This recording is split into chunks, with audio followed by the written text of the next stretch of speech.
Honda has had mixed success with hybrids, selling a fair amount of gas-electric Civics. The original Accord hybrid didn't fare as well.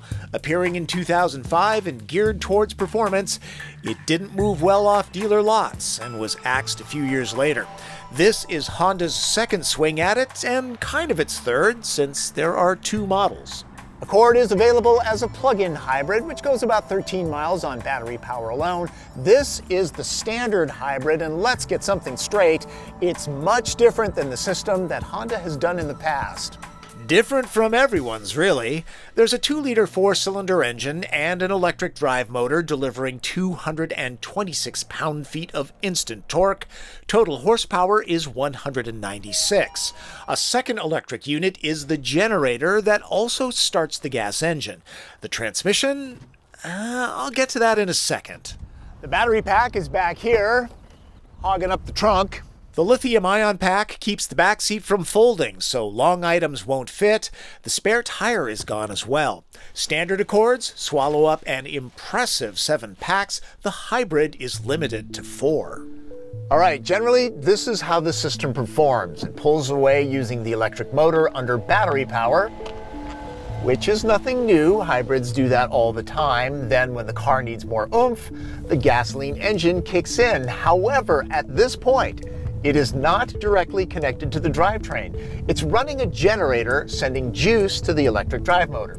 Then at about 44 miles an hour, depending on load, a clutch can engage, then the gas engine is actually driving the wheels.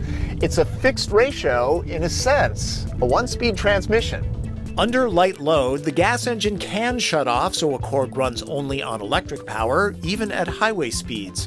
Familiar hybrid things happen. The battery charges while coasting and braking. Plus, there's some visual feedback. Keep the speedometer's outer ring green for best fuel economy. Overall, I'm seeing about 44 miles to the gallon with a lighter foot. FYI, Consumer Reports averaged around 40. Neither figure is what the government rates it at, but fuel economy is good considering this is no small sedan. The Powertrain has a unique feel. This system does not have the rubbery dynamic of a continuously variable transmission, but the engine does rev up and down even if you're traveling at a constant speed. It's especially noticeable on hills. Accord Hybrid dominates Prius in the quarter mile. If that's your thing.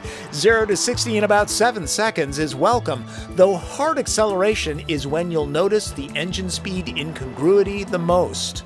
Cornering and ride quality are not quite as sorted as a standard Accord, but the dynamics are decent. Fairly quiet, too, until the engine revs up. Signal right, and this camera shows what's in your blind spot. Great on the highway, possibly annoying in the city.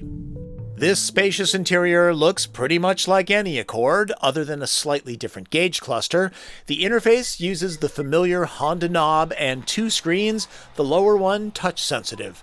Materials are good. Honda stays conservative here. Fortunately, the battery does not mess with the back seat. This is a roomy space, one reason why Accord is a family favorite. Feet, legs, and knees will not be crowded. There's room for 3 adults back here and some of their stuff, too. No power port for electronics charging, though. The 9th generation Accord's design is akin to a navy blue blazer, never a trendsetter but always in style. This top-line touring model with adaptive cruise control and collision warning retails for $35,875. Comparably equipped hybrid models are about $1,800 more than 4-cylinder Accords. The small trunk and engine revs out of sync may drive some buyers away, but Honda's unique and efficient drivetrain is the best hybrid it's ever made. I actually remember driving the first generation Accord hybrid and liked it quite a bit, but back then it was all about the fuel economy. Honda had produced a V6 hybrid that was a tough sell. On top of that, there was a certain fashion statement that Prius made, and Accord looked like, well, an Accord with one small discrete hybrid badge.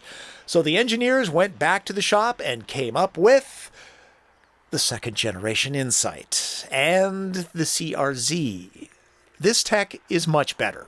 Also know that Honda is about to change up the interface a bit, putting Apple CarPlay into the dash. I'll try to snag a 2016 model and check it out. There you go. That's my take on the 2015 Honda Accord Hybrid. Pretty cool system. I may not be brand loyal, but I sure do like innovation. That's Driven. I'm Tom Voelk.